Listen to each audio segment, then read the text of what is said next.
Hello बच्चों, welcome to ई शरण। भाई अब तुम्हारा हिंदी और इंग्लिश का पेपर तो हो गया है। कुछ बच्चों का बहुत अच्छा रहा होगा, कुछ बच्चों का अच्छा नहीं रहा होगा। लेकिन अब क्या करना है? अभी भी अगर हम अपनी ड्रीम परसेंटेज को हासिल करना चाहते हैं तो हमें अपने आप पर भरोसा करना होगा और आगे आने वाले जितने भी एग्जाम्स हैं, जैसे हमारा साइंस का एग्जाम है, उसको अच्छे से फोड़ना होगा। और अगर तुम अपने आप पर भरोसा रखते हो और तुम्हें यकीन है कि मैं कर पाऊंगा, तो अभी के अभी कमेंट करो कि यस आई विल डू। और अगर तुम्हें इतनी भी हिम्मत नहीं है, इतना भी आत्मविश्वास अपने ऊपर नहीं है कि तुम ये लिख सको कि आई विल डू, तो फिर अभी ये वीडियो छोड़ के चले जाओ। ये तुम्हारे लिए नहीं है, ये उन लोगों के लिए है जो करना चाहते हैं, अपने साइंस के एग्जाम को फोड़ना चाहते हैं। तो बच्चों, अब हम बताने वाले हैं कि ये जो 4 दिन हैं आपके, ये आपके लिए बहुत ही इंपॉर्टेंट है। और इन 4 दिन में जो प्लान हम आप लोगों के लिए लेकर आए हैं, जो प्लान हम आपको बताने वाले हैं, वो उसका एक भी पॉइंट आप लोगों को मिस नहीं करना है। पूरे वीडियो को ध्यान से देखना है और एक भी बात छूट ना जाए, क्योंकि हमें अपना लक्ष्य हासिल करके मानना है। तो अब हम आपको बताते हैं कि इस पूरी बुक को, साइंस की पूरी बुक को आप 4 दिन में कैसे कंप्लीट करोगे। हम बात करें, हमारे पास है 4 दिन, 27, 28, 29 और 1, और बुक है हमारे पास 1 और 95 प्लस स्कोर करना है। हम बात करें वेटेज की, तो टोटल 13 चैप्टर में वेटेज देखा जाए तो मैम, वेटेज सबसे ज्यादा है मेटल, नॉन मेटल और कार्बन एंड इट्स कंपाउंड, जो कि केमिस्ट्री के चैप्टर है, इनका सबसे ज्यादा है। 20% के लगभग वेटेज है और यूं कह सकते हैं 16 मार्क्स का वेटेज है अगर अपन मार्क्स में बात करें तो। वैसे हम चले तो हाई स्कोरिंग में अपना इलेक्ट्रिसिटी प्लस मैग्नेटिक फील्ड है, लाइट और ह्यूमन आई है, इधर रिप्रोडक्शन एंड हेरिडिटी जो है, हेरिडिटी तो पार्ट भी बहुत छोटा है और रिप्रोडक्शन हालांकि बहुत अच्छा चैप्टर है, तो साथ में बहुत अच्छा स्कोर इनका है। लाइफ प्रोसेस और कंट्रोल एंड कोऑर्डिनेशन है 15%। जो अवर एनवायरमेंट है बहुत छोटा चैप्टर है और वेटेज है 6% लगभग। तो यहां पर हमने सारे जो चैप्टर्स है इनका वेटेज लिखा हुआ है मार्क्स वाइज और परसेंटेज वाइज। लेकिन अब हम जानेंगे कि ये चैप्टर्स जो हैं इनमें से कौन कौन सी चीजें आपको पढ़नी है और कौन कौन सी चीजें नहीं पढ़नी है, ये बहुत इंपॉर्टेंट है। तो सबसे पहले अगर हम बात करें लाइट और ह्यूमन आई चैप्टर की, तो भाई लाइट चैप्टर जो है वो लगभग सारा का सारा आएगा, लेकिन ह्यूमन आई चैप्टर में से जो colour of sun at sunrise और सनसेट वाला कॉन्सेप्ट है वो आपका डिलीटेड है, उसे आपको नहीं पढ़ना है, क्योंकि अभी समय बहुत कम है। हम वही चीजें पढ़े जो एग्जाम में पूछी जाएगी, वो चीजें ना पढ़े जो अभी एग्जाम में नहीं पूछी जाएगी। भले नॉलेज के लिए अच्छी है, लेकिन अभी एग्जाम के हिसाब से ज्यादा हमें सोचना है। उसके बाद हम बात करें इलेक्ट्रिसिटी और मैग्नेटिक इफेक्ट की, तो यहां पर electric generator, motor, induced current, यानी कि जो फ्लेमिंग्स राइट हैंड रूल है ना, ये वाला पार्ट आपको छोड़ के जाना है। ये आपके सिलेबस में नहीं है, इससे क्वेश्चंस नहीं आएंगे, ठीक है। अब केमिकल रिएक्शन और इक्वेशन और एसिड बेस एंड सॉल्ट की बात करो तो इसमें से जो कोरोजन और रेंसिडिटी वाला कॉन्सेप्ट है वो आपके सिलेबस में नहीं है, ये आपको नहीं पढ़ के जाना है। बाकी सारी चीजें इन दोनों चैप्टर्स में से पढ़ लेनी है। इधर हम आए तो मेटल, नॉन मेटल और फिर आपका जो है कार्बन एंड इट्स कंपाउंड वाला चैप्टर, जिसमें बहुत ज्यादा वेटेज है दोनों का, लगभग 16 मार्क्स है, इनमें से कोई रिडक्शन नहीं है। यानी यहां पर मेटल, नॉन मेटल में आपको फिजिकल और केमिकल प्रॉपर्टीज भी पढ़नी है, साथ के साथ उसका जो मेटालर्जी वाले प्रोसेस है, रोस्टिंग, कार्बोनेशन, तो जो है सारा का सारा कैल्सिनेशन वगैरह सब पढ़ना है आप, ठीक है। उसके बाद बात करें लाइफ प्रोसेस और कंट्रोल एंड कोऑर्डिनेशन में, तो इसमें भी कोई रिडक्शन नहीं है। इधर आप देखोगे रिप्रोडक्शन और हेरिडिटी में, तो हेरिडिटी सबसे मैम ऐसा हो गया, स्कोरिंग हो गया हेरिडिटी चैप्टर में से आपका केस बेस्ड क्वेश्चन बन सकता है, और इसमें जो इवोल्यूशन वाला पार्ट है वो डिलीट कर दिया है, तो बहुत ही छोटा चैप्टर बन गया है हेरिडिटी। बात करें आर एनवायरनमेंट की, तो छोटा चैप्टर है, इसमें से भी लॉन्ग टाइप क्वेश्चन बनता ही बनता है, तो बहुत ही सिंपल हो गया है आपके लिए पूरा सिलेबस करना। बस आपको डिटर्मिनेशन दिखाना है कि यस आई कैन डू, मैं इन 4 दिनों में पूरा सिलेबस कर सकता हूं। और पूरा प्लान हम बताने वाले हैं कि कैसे ये सिलेबस होगा, कैसे हम साथ साथ मिलकर इस सिलेबस को कंप्लीट करने वाले, पूरा प्लान है हमारा। सबसे पहले हम बात करें कि अभी जो स्टूडेंट है उसमें से कई सारे स्टूडेंट ऐसे भी हैं जिन्होंने अभी मतलब कुछ पढ़ा ही नहीं है, यानी उनका लगभग ऐसे बोल सकते हैं 20 to 50%। देखो 50% तो लगभग हर किसी का सिलेबस हो ही गया होगा, क्योंकि अब तो एंड आ गया यार, अभी भी नहीं पढ़ा तो फिर क्या पढ़ा, ठीक है। उसके बाद कुछ ऐसे हैं जो 50 to 80 यानी कि लगभग 3.5 पोर्शन जो है वो कंप्लीट हो चुका है, 3/4 जो पोर्शन है वो कंप्लीट हो चुका है, और किसी का 100% कंप्लीट है। तो भाई सबके लिए हम यहां पर बात करने वाले हैं।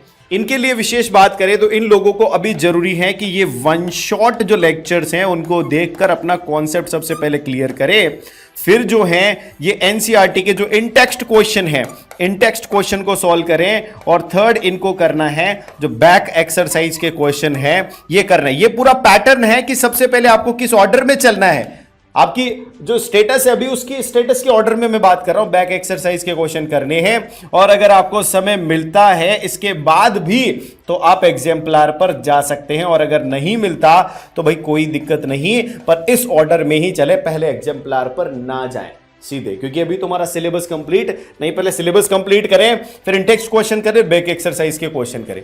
और अगर आपका आधे से ज्यादा सिलेबस कंप्लीट है तो भाई जो आपने फैलाया हुआ रायता है ना, तो फैलाया रायता समेटे, जो 2-4 चैप्टर बच रहे हैं फैलाया रायता समेटे पहले, और इसके बाद जब ये रायता सिमट जाएगा, यानी अपने कॉन्सेप्ट क्लियर हो जाएंगे, चाहे उसको वन शॉट से करो कैसे भी करो, आप उसको कंप्लीट करना है हमें। उसके बाद आपको करना है सेम इन टेक्स्ट क्वेश्चन करने हैं, इन टेक्स्ट प्लस बैक एक्सरसाइज, आपको बैक एक्सरसाइज भी करनी है, लेकिन आपके पास समय होगा, इसलिए आप क्या करेंगे, आप लोगों के लिए एक एडिशनल चीज है जो मैं आपको बताने वाला हूं, वो है एग्जाम्पलर। ये आपको मस्ट है, आपको करना ही है, एग्जाम्पलर सॉल्व करना ही है, ठीक है। और जिन बच्चों ने पूरा पढ़ लिया है उनको क्या करना है, उनके लिए सबसे बिल्कुल practice based revision, practice based revision करना है भाई। इसमें क्या करना है, इनको ज्यादा से ज्यादा प्रैक्टिस करनी है, यानी कि टेस्ट देने हैं, जैसे हमारे टेस्ट होते हैं AITS all India test series, जैसे मॉडल पेपर्स होते हैं, ठीक है, तो मॉडल पेपर्स करने, जैसे सैंपल पेपर्स होते हैं, जैसे सैंपल पेपर का सैंपल पेपर सॉल्व करना है इन बच्चों को, बिल्कुल ये करना है। और ये रिवीजन कैसे होगा इसमें, जैसे आपने कोई सैंपल पेपर का क्वेश्चन किया, ये टेस्ट का कोई क्वेश्चन किया, ये ऑल इंडिया टेस्ट सीरीज का क्वेश्चन किया, तो उस क्वेश्चन में अगर आपको लिखने में थोड़ी भी तकलीफ हो रही है, आंसर करने में थोड़ी भी तकलीफ हो रही है, इसका मतलब आपका कॉन्सेप्ट में कुछ तो लोचा है, और उस कॉन्सेप्ट को वापस जाकर अपने नोट से, अपने वीडियो लेक्चर से, किसी से भी आप रिवाइज करेंगे और अगेन उसको लिखने की कोशिश करेंगे, ठीक है। उसके सारे एस्पेक्ट्स जो आपको दिमाग में नहीं रिकॉल हो पा रहे थे, वो सारे एस्पेक्ट्स आप दोबारा से देखेंगे और फिर से उसको आंसर करने की कोशिश करेंगे, फिर आगे बढ़ेंगे। और जब आगे बढ़ते बढ़ते जाओगे तो कहीं ना कहीं जैसे ही ऐसी समस्या आती है तो वापस से वही प्रोसीजर अपनाना है, सेम कॉन्सेप्ट पर जाना है, उसको रिवाइज करना है, वापस उस क्वेश्चन को अटेम्प्ट करना है। ये तरीका तुम लोगों को अपनाना है, और ये तरीका अगर आप तीनों ने अपना लिया, मैं कह रहा हूं तुम्हारी परसेंटेज बहुत अच्छे से इंप्रूव होने वाली है, तुम्हारी भी बहुत अच्छे से, और तुम्हारा 100 on 100 आने वाला है, ये पक्की बात है, ठीक है। और ये हमें करना ही है। अब इसके बाद जो है हमारे जो 4 दिन है, उन 4 दिन का पूरा प्लान आप लोगों को बताने वाले हम कि इन 4 दिन में कैसे चलना है। अगर आप हमारे साथ चलते हैं तो आपकी तैयारी की गारंटी हमारी है, आप लोगों को कोई तकलीफ करने की जरूरत ही नहीं है कि कैसे प्लान करें कि कब क्या करें। देखो हम फिजिक्स कराएंगे पार्ट 1 में, यानी कि आधी फिजिक्स आपकी मॉर्निंग में होगी हमारी, कब 27 फरवरी को, ठीक है। उसके बाद आफ्टरनून में आपकी क्लास होगी जिसमें नेक्स्ट फिजिक्स का पार्ट हो जाएगा, यानी कंप्लीट फिजिक्स आपकी 27 को खत्म हो चुकी है, और हम करने वाले हैं most expected questions complete physics, यानी फिजिक्स के जितने भी चारों चैप्टर है हमारे, सबके अपन कंबाइंडली मोस्ट एक्सपेक्टेड क्वेश्चन करने वाले हैं, और ये वो क्वेश्चन होंगे जो आप डायरेक्टली एग्जाम में देखोगे, ठीक है। ये आपकी क्लासेस ऐप पर होंगी और ये क्लासेस आपकी यूट्यूब पर होंगी, ठीक है बच्चों। तो भाई यहां पर आप जो पढ़ने वाले हो ना, इसके बाद फिजिक्स आपका खत्म, फर्स्ट डे फिजिक्स बस फिजिक्स आपका खत्म। इसमें फिजिक्स में आपको इससे ज्यादा लोड लेने की जरूरत ही नहीं रहेगी, सारा कुछ अपन कंप्लीट कर लेंगे। अगर हम डे 2 में चले तो डे 2 में हमारा है बायोलॉजी, तो बायोलॉजी का मैम बताएंगे आपको। बायोलॉजी में भी सेम आपको यही चीज करनी है कि 28 तारीख को मॉर्निंग में आपका फर्स्ट पार्ट कंप्लीट कर देंगे, ठीक है। सेकंड पार्ट में हम जो बची बायोलॉजी है वो कंप्लीट कर लेंगे। उसके बाद YouTube पे मोस्ट एक्सपेक्टेड क्वेश्चन जो मैं एक्सपेक्ट कर रही हूँ कि आपके एग्जाम में आएंगे ही आएंगे, वो हम YouTube पे प्रैक्टिस करने वाले हैं। तो 28 तारीख को आपकी कंप्लीट बायोलॉजी भी हो जाएगी, 27 को आपको फिजिक्स हो गई, 28 को आपकी बायोलॉजी हो गई। बची बात केमिस्ट्री की, तो केमिस्ट्री में भी सिमिलरली अपन 2 पार्ट्स में केमिस्ट्री को कंप्लीट करेंगे, एक तो मॉर्निंग वाली क्लास, एक आफ्टरनून वाली क्लास, और इवनिंग में हम करने वाले हैं कंप्लीट केमिस्ट्री के मोस्ट एक्सपेक्टेड क्वेश्चंस। इतनी ज्यादा प्रैक्टिस करेंगे कि इनके अलावा क्वेश्चंस कहीं से आएगा ही नहीं एग्जाम में, आपको हर क्वेश्चन नया नहीं लगेगा, हर क्वेश्चन ऐसा लगेगा कि मैं इसको सॉल्व करके आया हूं। आपके पास अभी भी एक दिन बचा है, हमने 27, 28, 29 3 दिन में फिजिक्स, केमिस्ट्री, बायोलॉजी कर ली है। बचा हमारे पास 1 मार्च को आपकी कंप्लीट साइंस करवा दी जाएगी, फिजिक्स, केमिस्ट्री, बायोलॉजी। यहाँ पे हमने 4 दिनों में आपको सिलेबस तो करवाया ही करवाया 2 बार, साथ ही साथ मोस्ट एक्सपेक्टेड क्वेश्चंस भी करवा रहे हैं और कंप्लीट रिवीजन करवा के आपको एग्जाम देने भेजेंगे हम 2 तारीख को। इसके बाद भी मैं ना हम इनका पीछा नहीं छोड़ने वाले।